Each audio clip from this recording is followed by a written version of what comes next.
Good afternoon, class. So today is 1st of January, and first of all, Happy New Year to all of you. And the second, we will directly jump. There is a good news from DCGI, sorry, Direct Drug Controller General of India, and the head is Vijay Somani. Okay, remember his name. Now, what are the issues here? So, lot of people from the opposition are also asking that when will be the time when the vaccine will be available? What will be the time when the vaccine will be available to the common people? Now he says that earlier, or Mr. Modi basically have given a new mantra to the public. Earlier he said that जब तक दवाई नहीं तब तक ढिलाई नहीं, and now he says that this is a time for दवाई भी और कढ़ाई भी. So because there is a new strain that is currently going on, so therefore you will have to act in a, you can say, type of a more vigilant manner to basically counter all the things that are currently happening with respect to the new strains, and how to make balance of all the things with the vaccine available for the new strains. So already we have seen some states being put into dry runs, and some states the basic infrastructure development is taking place. In the case of HP, we have also seen the dry run or the trial that is being conducted. Okay, so please remember this. And I think the first, I have already told you yesterday, the first company who will receive the go ahead would be the Serum Institute of India, that is Pune. So everybody is looking towards it, and there will be other companies who will be also be working behind it, because they will also be looking for a earlier sanction, because as earlier is the sanction, more will be the profits that will be able to generate, because the reach of the vaccine will be to far more people. The next news is with respect to the core sector growth. Now, first of all, what is a core sector growth? I have told you multiple times in the case of India. Please search online that what are the core sectors in India. So there are basically 8 core sectors: coal, crude, petroleum, natural gas, refinery product, fertilizer, cement, steel, and electricity. Why they are called as core sectors? Because if there is a growth in these 8 sectors, we understand that the growth in the other sectors will also be there. For example, let's take the example of manufacturing, or let's take the example of automobile industry. If automobile industry is working, the automobile industry will require electricity, the automobile industry will require steel, and the automobile industry or the sale of the automobile industry will also require petroleum. Okay? So that's why we have targeted the 3 industries: petroleum, electricity, and steel in the case of automobile. Let's say the infrastructure sector. If infrastructure sector is working good, then we require steel industry and cement. If agriculture sector is working good, we will take a look on how much is the fertilizer consumption, because that's how the things are going on. Now, if we all switch over to natural farming and the fertilizer consumption is decreasing, then we will replace the fertilizer or the track of the fertilizer on the consumption of the seeds. Okay, I hope you understand. So these are some sectors. If we have to look out for whole of the growth of the economy, these are the sectors we have to look for. So coal, crude, natural, petroleum, refinery, fertilizer, cement, steel, and electricity. Okay, and they basically combine a weight of approximately 40% or 40.2% in the index of industrial production. What is the index of industrial production? Index of industrial production is basically the growth that we are going to see, or whatever the growth that was as compared to the previous month of the Indian economy. Okay, so index of industrial production is how much production of the industry sector is there. Okay, so these are some of the things that you should be aware about, and I hope this is clear. Now, in that particular part, the core sector output shrinks 2.6% in November. So it is again have shrink into to 2.6%. It have seen a positive growth in the October, maybe the largest of the growth. So there was a lot of debate last month with respect to the core sector growth, and what is happening with the core sector growth. So these are some of the things that are needed to be debated. I hope you remember this. Now, these are the all details that you need to go by now. And remember the 8 core sectors that I have just announced. Okay, they are also written here: coal, crude, oil, natural, refinery, fertilizer, steel, and cement, and electricity. Okay. The next news is related to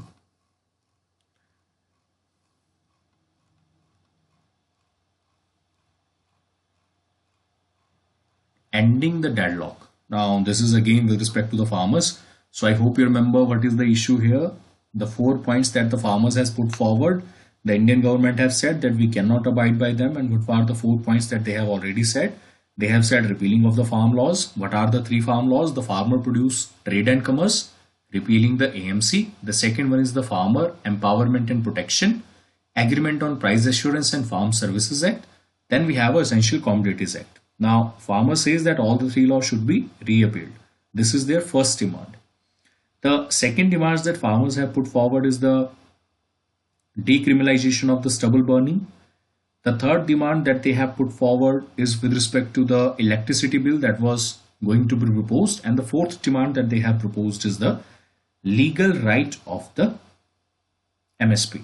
So government have accepted two of them, and whether they will accept others, we are not sure about that, but we are hopeful that they will, I think there will be a resolution of the problem that is currently going on between the farmers and the government of India. Already I have told you that the reforms are needed by the country because we cannot have a 50% population engaged in a sector that is only providing 16% to the GDP. Okay? So these are some of the things that are needed to be debated here.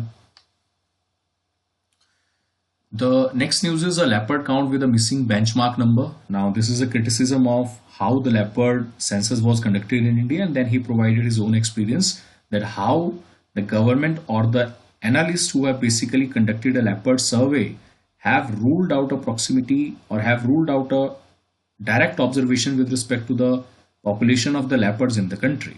So he starts by saying that the government have boasted itself that there is an increase in the 60% in the leopard population, and they have said this, that in the tiger areas we have calculated how much leopards were there.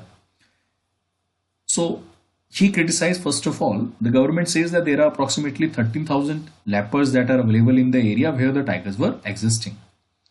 Now the basic premise on which he have first of all criticized the government approaches or the persons who are engaged in the leopard approaches, that you have only looked out for the leopards in the areas where the tigers are existing. So that only amounts a small habitat or small niche of tigers, or small, you can say, habitation area of tigers where they are, habitation area of leopards where they are found. Apart from that, they are found in rocky terrains, in small dry forests, in Himalayas, in agriculture areas, and also with respect to the northeastern states where the tiger census is only conducted, you can say, for merely understanding that if the tigers are present over there, the leopards are not being calculated who live on the high trees or on the forests. Okay? So first of all, he says that there is a problem with respect to the areas where you are looking for the tigers and the leopards. So it is true that most of the leopards also exist in the tiger areas, but leopards also exist in the areas that are away from the tiger habitats. So basically it looks like an exercise or type of a, you can say, extension of the tiger survey to the leopard areas. That is not a justification to the calculation if you want to have actual estimate of the tiger areas. The second issue, he says that even if we take the case of leopard in Karnataka, so there are two major competitors for leopards here. So that will actually basically control their population. One is tigers and one is dhole. So dhole, which is a type of a dog. I hope you remember it's a wild dog. So basically they are consuming whatever the leopards could hunt, and the tigers are also consuming whatever the leopards could hunt. Now in that particular part, he says that even in this small area of 2,257 kilometer, which is a pretty small habitat, we are basically able to find a substantial number of population. Now, whatever the government have done, they have not taken the, or you can say, population as a whole and not analyze whatever the area where the tigers are found. So he says in this small area, 70 square kilometer, 15 tigers or 15 leopards are found. In the area of 2,825, 267 individuals are found even after the competition. You have eliminated some of the area where the competition does not exist, and even if the competition exists, the population is far more higher in other areas because the chain or the food availability is also higher. Okay, so that ensures the survivability of the leopards. So I hope these all two things are clear. Further, he criticized the misleading picture. The government has said that the leopard population has increased by 60%, but if you look closely, the government have earlier taken a total area of 92,000 square kilometer. Okay, so our total area is 32.8 lakh square kilometer, and the government is only taken 92 square kilometer in 2015, and now they have increased it to 1.22 lakh square kilometer. Okay, so in 2014 it was only below 1 lakh square kilometer. Now you have increased the area by 40,000 square kilometer. So that have also led to the increase in the number of the leopards. They are far more in number. If we have to keep a complete census, then they had to be done in approximately double the area that you have tested now. So 3.28 lakh square kilometer is the total area of India. Even if you want to keep out certain area, I think he suggests a total trap of approximately 2 lakh square kilometer in which the leopard should be looked out for. And according to his estimate, almost 40% of the leopards has been has been kept out of the list. And this scenario is not a benchmark for the estimation of the leopard. So there is a need of a benchmark for the estimation of the leopard population in India. So I hope this is clear. Pretty simple article, nothing much in detail. The next news is Special Marriage Act failed to protect interfaith couples. This is a type of a debate between the two persons, and you should read this particular debate if you do not understand what is a crime, what is not a crime. There will be one article, I have not seen any article being mentioned on Special Marriage Act 1954 till date now. But I think I am hopeful that there will be some article who will be on this particular issue and how this is unconstitutional because it violates Article 25 of the Constitution. We have not seen such article, and also they have also not included whatever the Supreme Court have said with respect to the interfaith couples and with respect to the you can say privacy of the people or choice of the people, okay, with respect to marrying a person from other religion. So these are the things we will debate about later, but you please read this interview. Okay, only simple language things are being discussed here, so I will not go into detail. The next one is the assimilatizing to climate risk. Now, what is this whole issue about? This whole issue tells us about, however, in which way the climate is going to appear. So he says that this year is a La Nina year. Now, La Nina year is a good year for India. Basically, more of a rain is coming, but also the winters are very harsh. Okay? El Nino is not a good. El Nino is a situation in which the Indian monsoon recedes. Okay? So La Nina is good for the country, but it is also going for harsher winters. And this year we are also seeing one of the harshest winters we are seeing. Now, apart from that, there is 75 districts in India. There is only an estimate that are going to prone to climate adverses in the upcoming decade. He says that there were 250 events that have occurred from 1950 to 2005, but after 2005, there are 370 climate change events that have actually acted in one way or another in the Indian subcontinent. Then he talks about the drought effective districts. They are increasing at a time 13 times and more on year basis, that whatever the last year the base was, it is increased by 13 times in the next year. So if it is 100 in the last year, it is going to 113 in the next year. If it was 113, then 13% of 113 would be the next year criteria. So that is year increase with respect to the last year.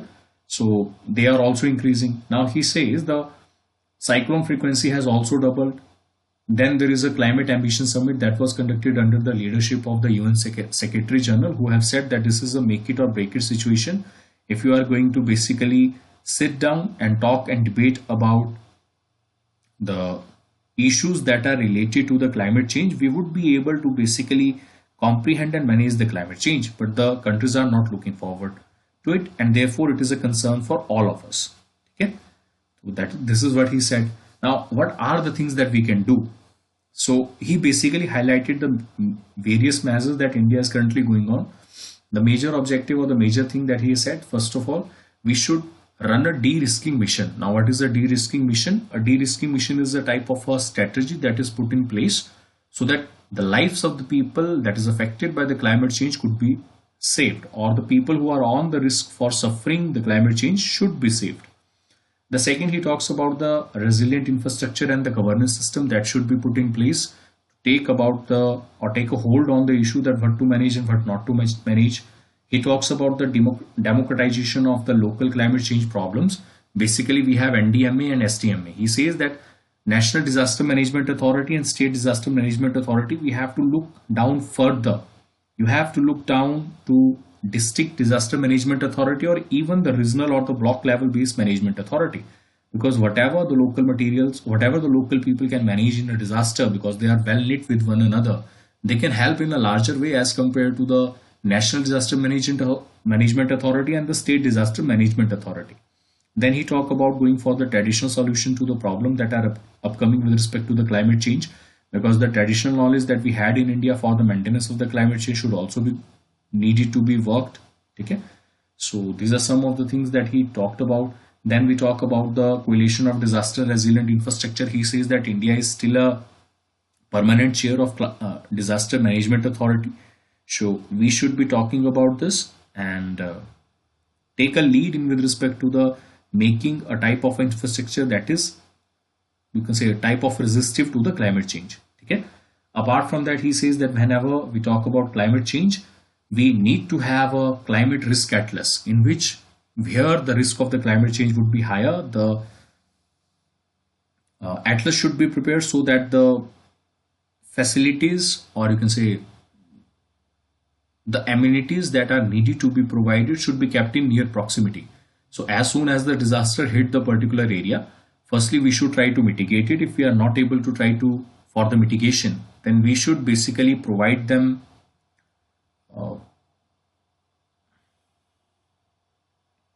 with the opportunity to actually act in time.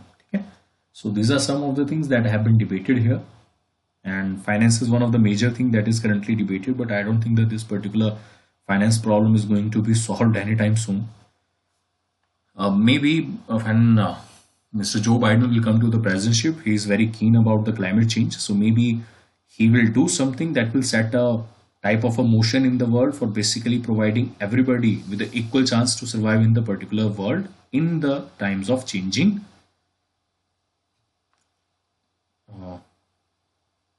temperatures and also changing ways of life according to the climate change.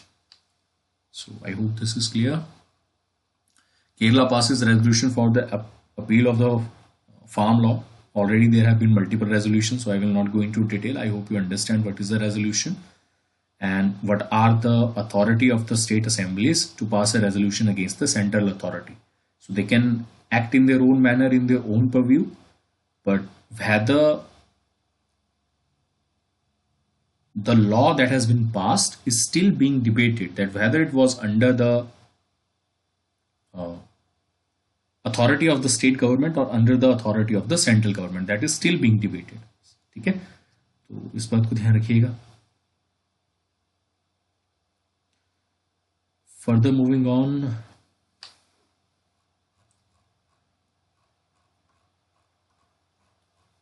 okay, this is important. Pakistani theoretics at UN pose no challenge to India. So 3 or 4 questions has been asked to him. The first question was that what are the major priorities that you will have at UN? So please understand, India have become a member of United Nations Security Council for a 2-year term now. And from 1st January 2021, we will hold this chair for first up to 31st December 2023. So this was asked to this permanent representative, okay, and T.S. Tirumurthy is the permanent representative to the United Nations Security Council, or India's permanent representative to the United Nations. So the first question, that what are the immediate priorities? So 2 immediate priorities: peace and security in the troubled region, and the terrorism is the another reason. The third main priority that he have not mentioned under his particular goal, because maybe he forgot to mention because there are a lot of work that they had to look for. So 3 priorities he have mentioned in this particular interview: peace and security, terrorism, and the reformed multilateralism. These are the 3 priorities. The next one is with respect to the CCIT. CCIT, first of all, what is CCIT? CCIT is the Convention on Countering International Terrorism. So India has been pushing out for an international definition of terrorism, in which kind it is being pursued, in which kind it will be propagated, and how it will be followed. but most of the countries are not supporting the claim of India, and so it have remained a dead letter up till now. So the question was asked that whether India will push away or will push for the reforms under the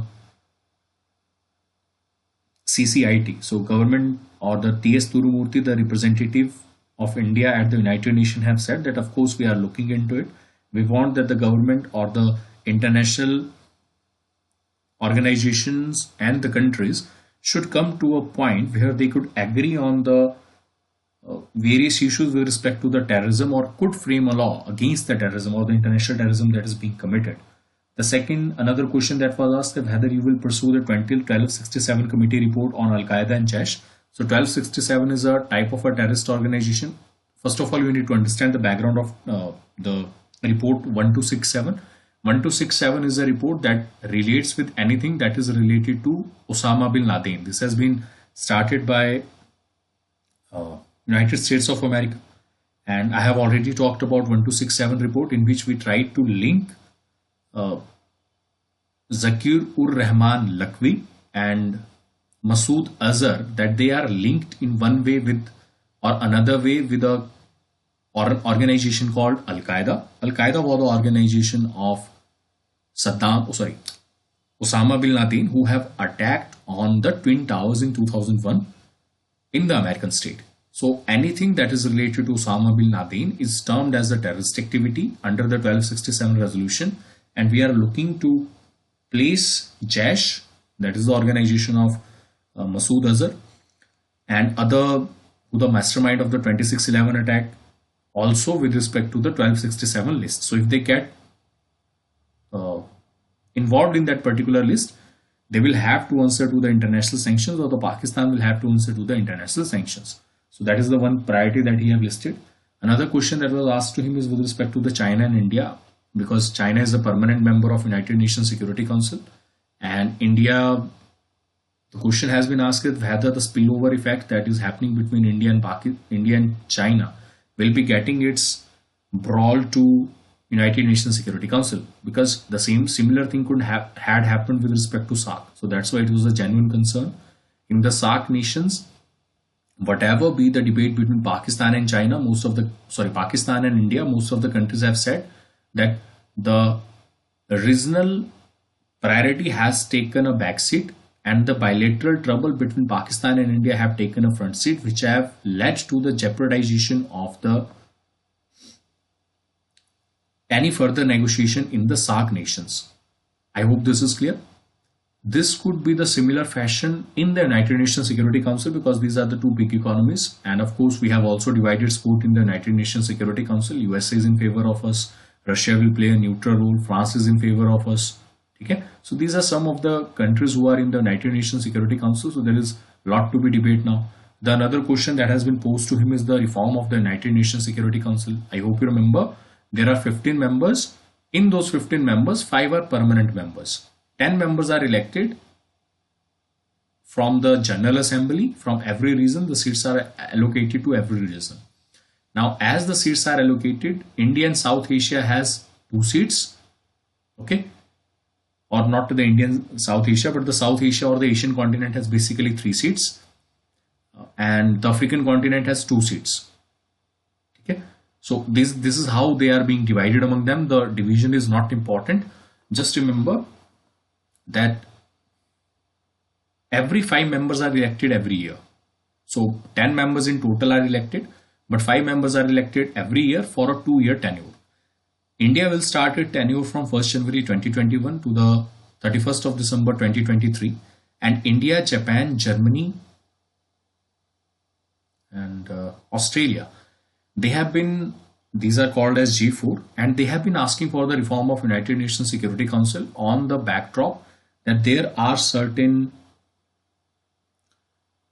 change of the international scenario with respect to the GDP, with respect to the power that they have with respect to the international community, and a large amount of population is not being represented when we talk about United Nations Security Council. So that's why either the permanent members from 5 should be increased to 10, either all the 15 or the maybe the reforms can work out different ways, so I will not go into detail here. Either it will be very confusing for you to understand, but I hope you understand they are asking for the reforms of the permanent seats in the United Nations Security Council. And when this question was posed to T.S. Tirumurti have said that of course there is a concern, and we are hoping for most of the countries are working with respect to the reforms of the United Nations Security Council. The one country that is objecting is China, because China do not want the world scenario to change, because in the way the United Nations Security Council is currently framed, it is easier for China to manipulate between or to walk between USA and Russia. Okay, because Russia is now becoming their close ally, and Russia and China are both in the world are together in pushing America to the wall. Okay, which America does not like, so that's why it is supporting India and France, and they three are fighting against the other two. Then we have Britain. Britain is also engaged with USA and India because they do not confine with the ideology of Russia and China. Sorry. So these are some of the things that are happening. I hope you understand this. I know this interview is pretty small, but I think a lot of insights has been given in this. The next one is the Colonel Bulkumar Siachen hero passes away. So he have led the Indian troops in Operation Meghdoot. First of all, what is Operation Meghdoot? Operation Meghdoot was basically to recover some of the territories that were located in the Siachen Glacier, and how to cooperate and how to operate with one another. That was the whole issue here. So he have died. He was the highest led officer at that particular point. He was a colonel. Yeah. So these are some of the things. I think that is it for today, or there is some other article. There is other article. Britain leaves Europe single market. So bit by bit they are getting out of this particular European Union that they have been confining for the last 16 years. Now 16 or 18 years, I think. So they have moved away from one another, and of course trying to be getting away. So I think that is it for today. I think more details with respect to the analysis of how the Brexit has basically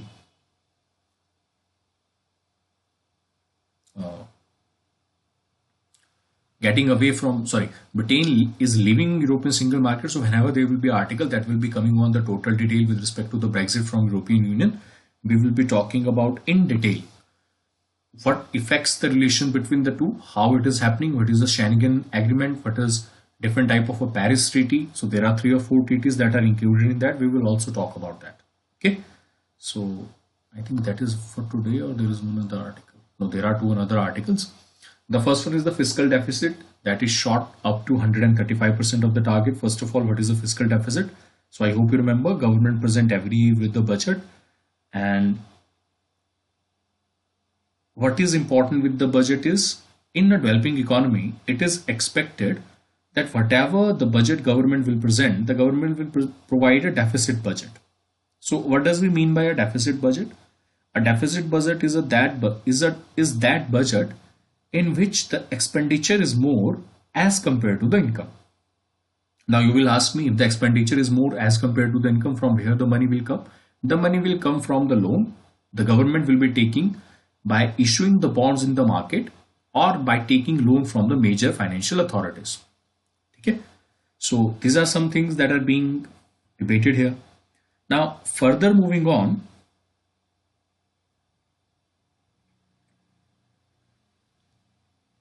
the issue that is here is, now every year the government provides a target that what is the fiscal deficit that they are going to take. So the fiscal deficit that the government have targeted this year was 8 lakh crore. Okay? Now the government have basically exceeded it by 135%.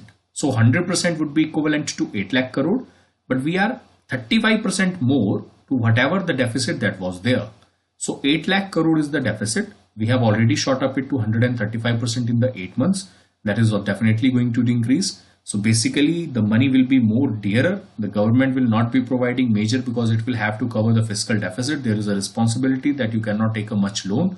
So the government spending will be curtailed. Okay? Because if the income is not there, how the government will spend? So government spending will be curtailed on the major activities. So bonuses, the increments and all other things will be put on hold for a time being now. Okay? तो इस बात को ध्यान रखिएगा. And then there is a issue with respect to the revenue deficit. The revenue deficit is also shot up above 125%. So that means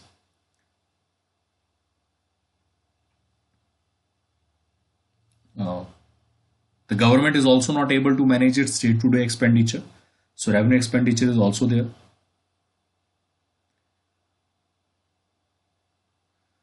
The next one is the India must raise the bar on anti-money laundering system. This is a report given by FATF. I hope you remember FATF basically provide two types of thing. First one is the check on the terrorist financing, and second one is the check on the money laundering. Now, with respect to the money laundering, if you remember, I think 2 or 3 days back, we have seen a report of State Bank of India in which the State Bank of India said that there is a differential treatment with respect to the influencers and with respect to the people who are coming from a background that is not from the influence kind. So the persons who had privileges, they are enjoying the benefits, and it is easier for them to basically launder money from the outward sources to come to India. Okay. Now, apart from that, the FATF has also raised red flag. FATF conduct a decade based report in which they present what are the various practices that are currently harming the country and what are the weak spots that they have to fix. So these are some of the things that are currently debated, although the report have not come, but the basic observation is that India must raise the bar on the anti-money laundering systems. So they have put their bar on a very, this is not to say that in India the money laundering is happening very easily. There are laws that are put in place, but FATF, that is the Financial Action Task Force, basically have said that India need to raise the bar. We need to put in more restrictions and put in more regulation with respect to the